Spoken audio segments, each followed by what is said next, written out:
95 yards with potentially your season on the line. This is the same defense that spit the bit in the first half against the Steelers in the championship game last year. I'm telling you, it's the same defense. I understand that. You look at last night's game. Any quarterback on the other team that has played as poorly as Tim Tebow had played up to that point, right, would have been benched at halftime. Fair enough. I'm just telling you. And their defense, the Jet defense, if that 95-yard drive is the first drive of the game, and they go up 7-0, then you're not even thinking about it because they didn't score. They scored 3 points after that. I know, but how about Jim Leonard makes the tackle on Eddie Royal last night? How about that? Craig, I understand all that. So I'm saying there's a lot wrong here. It's a flawed team right now. You're an offense. You have an offense that scores 13 points and gives up 7 points. That is horrendous. In a league in which the offense has got all the advantages, in a league in which you have Santonio Holmes, Dustin Keller, and Plaxico Burress, right? And on paper, those three players are about as good as you can throw out onto the field in terms of playmaking ability, right, as any other team in the NFL. You're going to sit here and tell me that the New England Patriots, when you play the Patriots, you're saying, okay, I got to stop Wes Welker or I got to stop Gronkowski. Because I know those guys are going to catch a lot of balls. They're going to make plays, right. And guess what? In the red zone, who's going to be the go-to guy? It's going to be Gronkowski. Right. And yet, every week, that freaking guy has 6 catches, he's got about 80 yards, and he's got 2 touchdowns. Right. Why doesn't Dustin Keller have that? Why doesn't Plaxico Burress? Maybe he's got his foot down and bounds in the end zone, he would have had it. But why doesn't Plaxico Burress have more opportunities to make plays? You know why?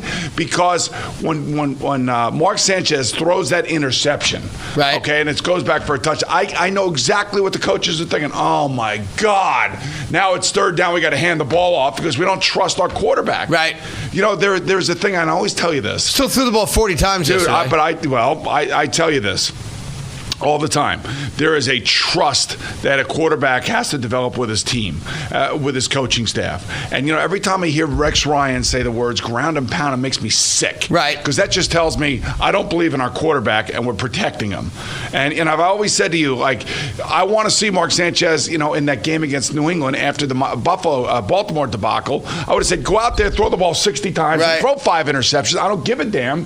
Just, you're going to go out there and you're going to start playing ball like we expect you to play. Right. So they have basically, I think, are protecting him. Even though he throws 40 balls, it's just not the offense that you want to see. I know. I've been bitching about this offense forever. Craig, I've played the position for 14 years.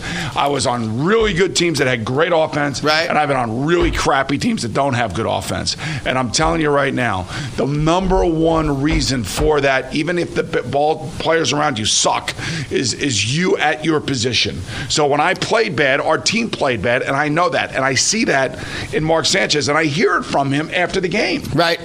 No, listen, I'm not defending Mark Sanchez. He ain't the only problem, is my point. Dude, that last night, when a quarterback plays at a elite, premier Eli Manning level, right? Okay, he can completely mask any other problem that you have. What do you think Brady has been doing up there in New England for years? Well, listen, number to join, 877-337-6666. It's as bad a loss as I've seen in a long time for this team because the expectations are so high.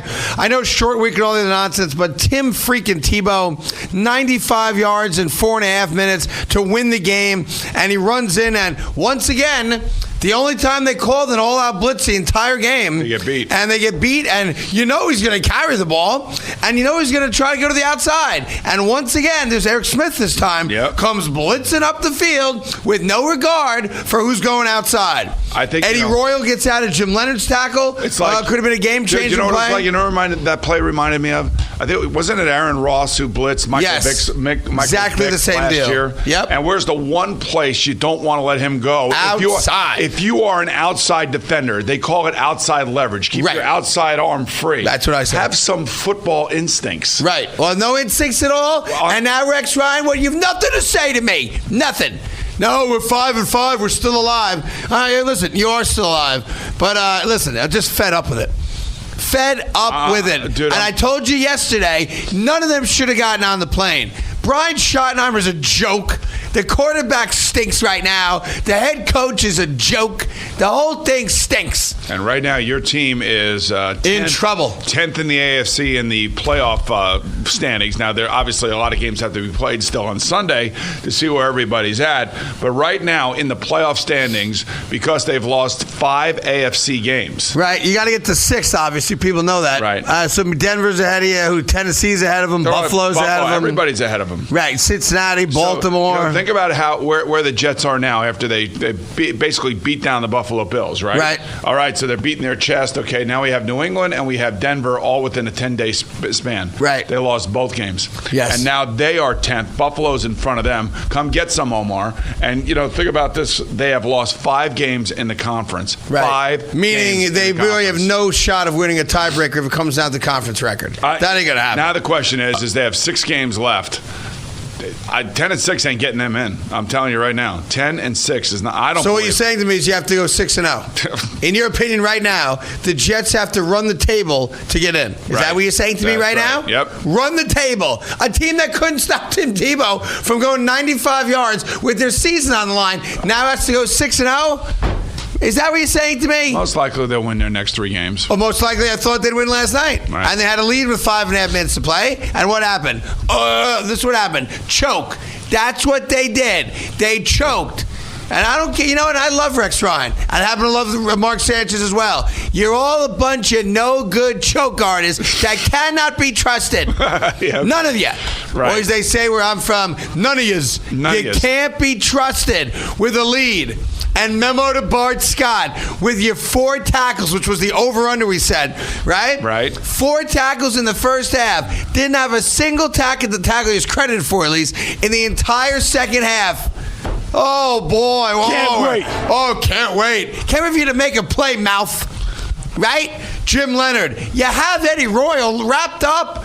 Tackle the guy, right? Yeah. Right or wrong? And then, of course, other news on the show. Yes. That we will get to throughout the morning. Someone on the staff will be undergoing major surgery next Wednesday. Someone else on the staff had a very, very tough time yesterday in an open MRI machine and begged out.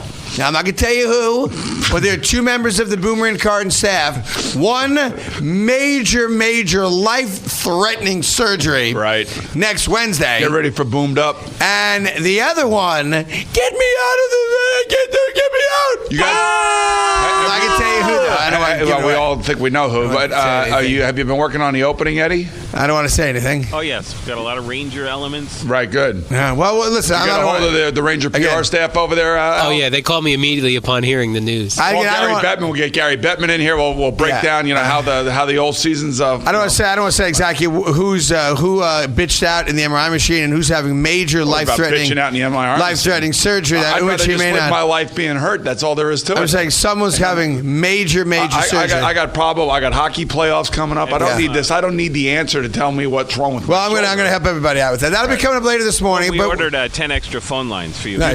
Get a lot of phone calls. We start with the Jet debacle. Talk to a lot of fans out there talking sports. And it's bad when a Jet fan wants to go to the Brooklyn Bridge and can't even get on a bridge. That's how bad it is. How do the invaders? How did they get onto the bridge? Well, that was a planned thing, so they knew they were going. There was like a police escort essentially to make sure everyone was safe. Just one question. We have to do Jet football. I'm going to ask you one question. All right. I need an answer to this question. Go. When you have a parade in this city, yes, don't you need a permit to have a parade? Yes, you may. You must have a permit. So these people can have a parade every day without having a permit. Even when I did the bridge walk for the Jet and Giant wins the last couple of years, we had to talk to the police and make sure they knew we were coming and set it up. So I'm sure that they knew they were coming. So now the one thing we know is that you don't need a permit for a parade. Listen, bottom line is this: the Jets suck, and they threw out a big debacle last night, a big turkey, ahead of Thanksgiving, and we're all miserable about it, except for you Giant fans who are loving it.